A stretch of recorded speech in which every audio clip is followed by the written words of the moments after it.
Ethan Graves sat in his office, staring at the customer complaints piling up in his inbox. Overcharged, fake fees, dishonest service. It wasn't just one or two complaints, it was a pattern, and that made his blood boil. His company had started as a small, family-run appliance repair business. Now, it had grown into a chain with 12 locations across the state.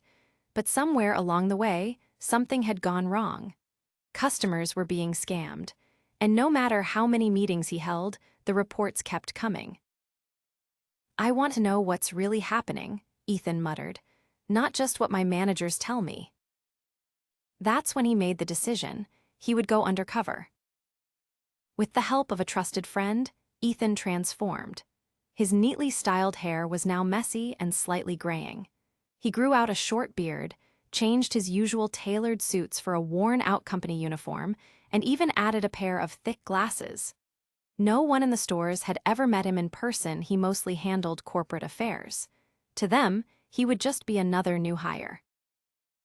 He applied as Mike Dawson, a transfer from another location. A fake employee file was created, and soon he was assigned to one of the most problematic stores, the one with the highest number of complaints. When he walked into the repair shop, the first thing he noticed was the attitude. The front desk worker barely looked up from his phone before lazily saying, "Yeah." "I'm Mike, new guy," Ethan said, adjusting his glasses.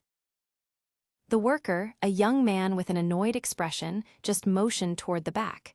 "Ask Carl, he's the manager." Carl was a stocky man in his mid-40s with a permanent scowl. He looked Ethan up and down and grunted. "Great, another one. Don't mess up, keep your mouth shut, and don't ask too many questions." Ethan nodded, blending in. His first job was a simple refrigerator repair. He went out with a senior tech, Lewis, a hardworking, middle-aged man who clearly knew his stuff. As they worked, Ethan noticed the paperwork. The customer had been charged for a special diagnostic fee, something that shouldn't exist. "What's this?" Ethan asked. Lewis hesitated. Then, in a low voice, he said, "They make us add those. Carl says it's company policy, but it's not. It's just extra money for the store." Ethan's jaw tightened. Later that day, he saw it happen again. A customer brought in a dishwasher with a minor issue. The repair should have been $50. Instead, the bill showed $150 fake charges for urgent service and priority handling. The customer frowned. "I didn't ask for priority handling." The front desk worker shrugged. "It's automatic for same-week repairs." Ethan clenched his fists. That was a lie. That evening, he watched Lewis clock out, exhausted. "You ever say anything about the fees?" Ethan asked. Lewis sighed. "Once. Carl told me to shut up and do my job. If I didn't like it, I could leave." Ethan gritted his teeth. He was going to get to the bottom of this. Ethan kept his head down, but his mind was racing. Everywhere he turned, he saw it. Lies, fake fees, customers being misled, and worst of all, no one seemed to care. Carl ran the store like a personal cash machine, squeezing every extra dollar he could from unsuspecting customers. The younger techs just followed orders, and the front desk staff went along without question. But Lewis was different. One afternoon, they were sent out on a call together. A single mother, Maria, had called about her washing machine not working. When they arrived, Ethan saw the concern in her eyes. "I really hope this isn't expensive," she said, wringing her hands. "I can't afford a new one right now." Lewis smiled kindly. "Let's have a look." It took less than 5 minutes to figure it out: a clogged drain pipe. A simple fix. No parts needed. Lewis quickly cleared it out while Ethan watched. "Good as new," Lewis said, standing up. "Shouldn't give you any more trouble." Maria sighed in relief. "Oh, thank you. How much is it?" Lewis hesitated. Then quietly he said, "Technically, it should be a $25 service fee." Maria's face fell. I don't get paid until next week. Can I pay half now? Ethan saw Louis glance toward the van, making sure no one else was around. Then, he shook his head. Don't worry about it, Louis said. It was a quick fix. Maria's eyes widened. Really? Louis just nodded. Just take care of yourself. She looked like she wanted to cry. Thank you so much. As they walked back to the van, Ethan couldn't hold back. You just let it go. Louis exhaled. I know what it's like to struggle. He climbed into the driver's seat and stared ahead. I do what I can, but if Carl finds out. He shook his head. I'd be fired on the spot. Ethan sat there, his fists clenched. Carl had built a system of fear, of greed, and the worst part, it had infected everything. That night, Ethan stayed late, watching Carl in his office. He saw him take cash from the register, slipping it into his pocket. Saw him laugh with another worker about how easy it was to upsell unnecessary parts. It was disgusting. But then, Ethan saw something that made his blood run cold. Carl was looking at Louis's paperwork from the day, and his expression darkened. You seeing this? Carl muttered to the front desk guy. The younger man peered at the papers. What? Washing machine call, 0 charge. Ethan felt his pulse quicken. Carl slammed the file down. That old man thinks he can play hero. He's done. Ethan's stomach twisted. Carl pulled out his phone and started typing. A message to corporate. A report. He was getting rid of Louis. Ethan couldn't let that happen. Without thinking, he stood up, marched into the office, and slammed the door shut behind him. Carl looked up annoyed. What the hell do you want? Ethan took a breath, then slowly, he pulled off his glasses. Carl frowned. What are you? Ethan ripped off his fake name tag, stood straighter. His voice, no longer hesitant, came out strong. I want to talk about the fraud, the lies, the fake fees. He stepped closer. And I want to talk about how you're fired. Carl blinked, then he laughed. Fired by who? Ethan's eyes locked onto his. By me. Carl's smirk faded. Ethan leaned over the desk. Ethan Graves, owner, CEO, the guy whose name is on your paycheck. Dead silence. The front desk worker's eyes went wide. A few other employees had stopped, staring into the office. Carl swallowed. This is some kind of joke. No joke. Ethan slammed his hand on the desk. I've been here for 2 weeks, watching, listening, seeing exactly how you run this place. His voice dropped lower, dangerous. You've been stealing from customers, lying, bullying employees into silence. Carl's face turned red. I was just following company policy. Ethan scoffed. No, you were following your policy. He snatched the paperwork off the desk and held it up. Charging people for things they don't need, pocketing money, and now, trying to fire one of the only honest men in this place. Carl opened his mouth, but Ethan slammed the papers down. You're done. Carl stood abruptly, chair scraping against the floor. You can't just. Ethan stepped forward, voice cold. I can, and I just did. Carl's jaw clenched. He looked around, realizing that everyone was watching. No one was stepping in to defend him. Because they all knew. Finally, Carl let out a bitter laugh. Fine. He grabbed his stuff, shoving papers into a bag. Good luck running this dump without me. Ethan didn't flinch. As Carl stormed out, Ethan turned to the staff. New rules, he said firmly. No more fake charges, no more lies, and if anyone has a problem with that, his eyes swept over them. You can leave now. No one moved. Then, from the back, Louis stepped forward. He met Ethan's gaze. You really mean that? Ethan nodded. Louis exhaled then, smiled, a slow, relieved smile. Ethan looked at the rest of the team. We fix this together. And for the first time in weeks, he knew. His company was worth saving. The room was dead silent. No one moved, no one spoke. Carl was gone, but his shadow still lingered. Ethan scanned the faces of the employees staring at him. Some looked nervous, others like Lewis looked hopeful, but there were a few who weren't happy at all. A man near the back, a younger tech in his late 20s, shifted uncomfortably.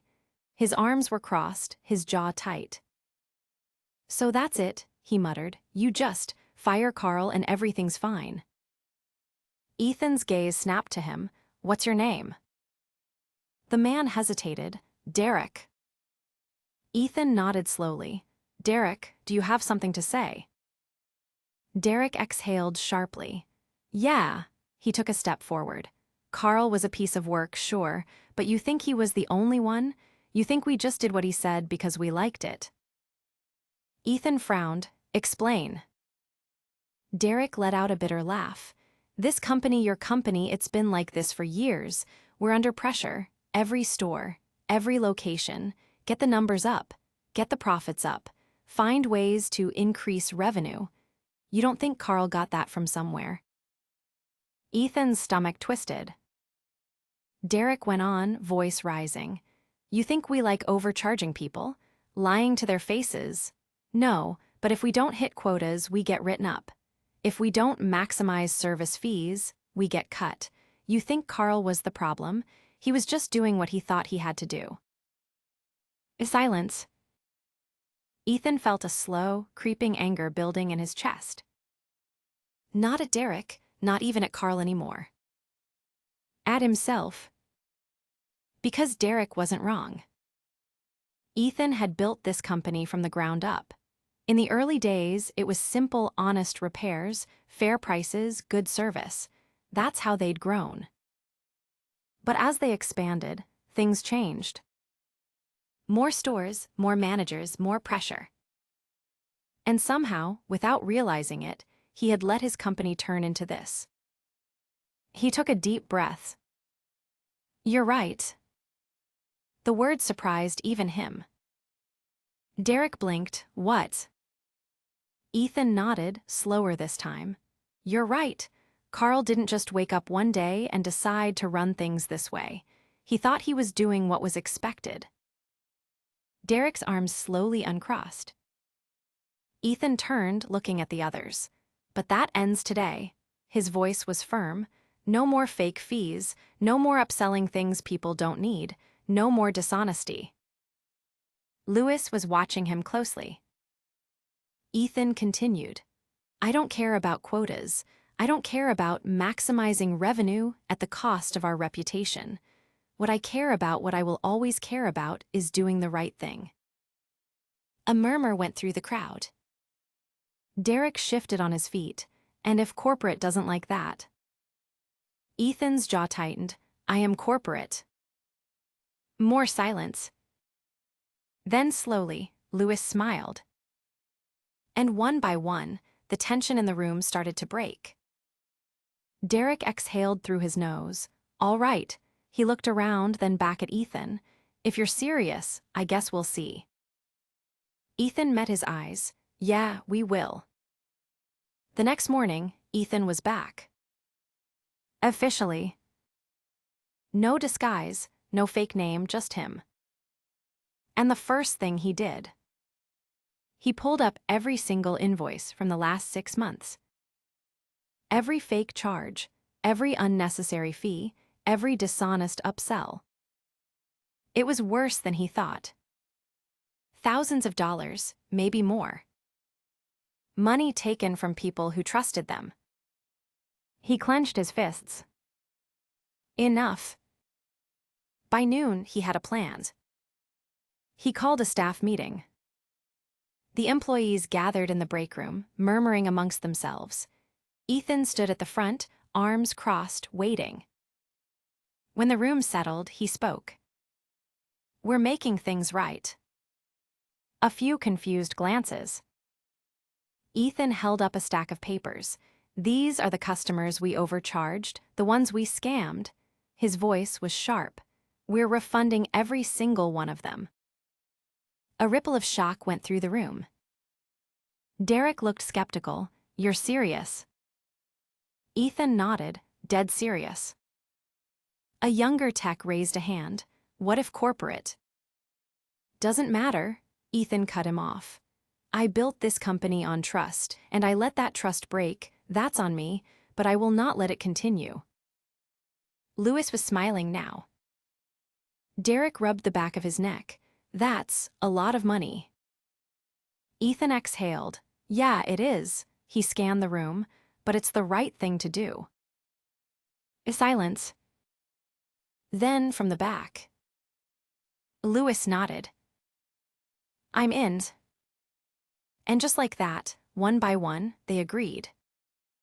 By the end of the week, something incredible happened. Customers started coming back. Word spread fast.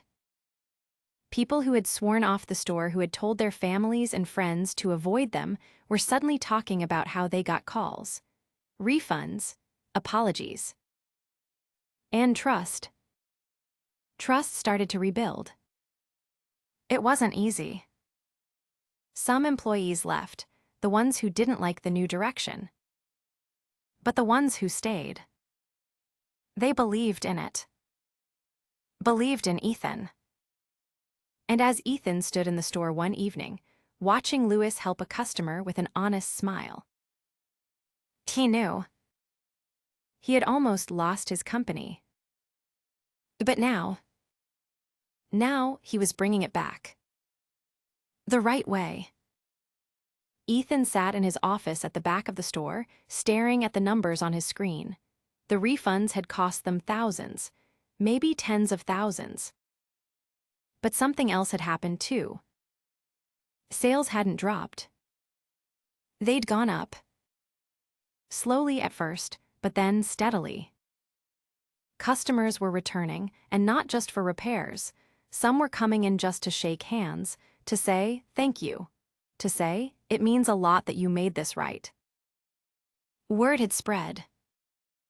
Honesty was strange like that. It didn't just fix problems, it built loyalty. A knock on the door broke his thoughts. Lewis. Ethan gestured for him to come in. What's up? Lewis hesitated, then stepped forward. Just wanted to say, he rubbed the back of his neck, I didn't think you'd actually do it.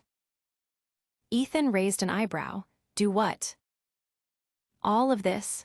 Lewis motioned toward the store outside the office.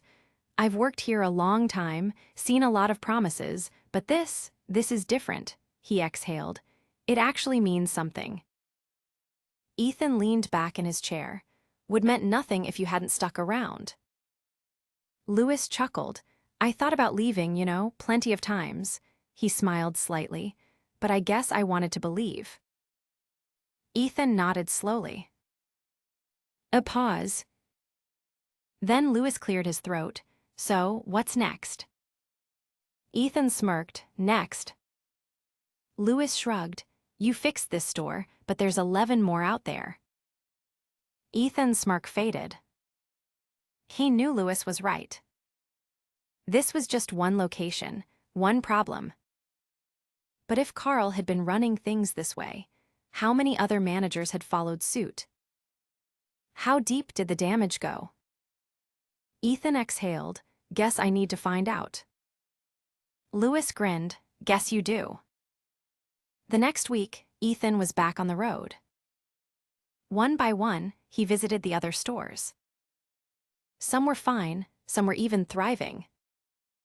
But others were worse than he expected. Fake fees, dishonest upsells, pressure tactics. It wasn't just Carl. It was a culture. And that was on him. So, he did what needed to be done. He fired the worst offenders, brought in new leadership, and for the ones who were willing to change, he gave them a chance. But with one rule. No more lies, no more cutting corners. Some managers pushed back, said they needed the extra fees to stay competitive. Ethan's response was always the same. If we can't survive by being honest, we don't deserve to survive at all. Some quit. Good. The ones who stayed. They were the ones who wanted to build something real. And slowly, the company started to transform. Months passed. The first real test came during the holiday season. Traditionally, that was when the company made its biggest profits, and in previous years, that profit had been padded with unnecessary charges. Not this time. Ethan watched the numbers carefully. At first it looked bad, lower revenue, less service fees. But then something happened. Customers started coming in more. They trusted the business again, they told their friends, they recommended the stores. And by the end of the season, revenue wasn't just stable, it was better than before.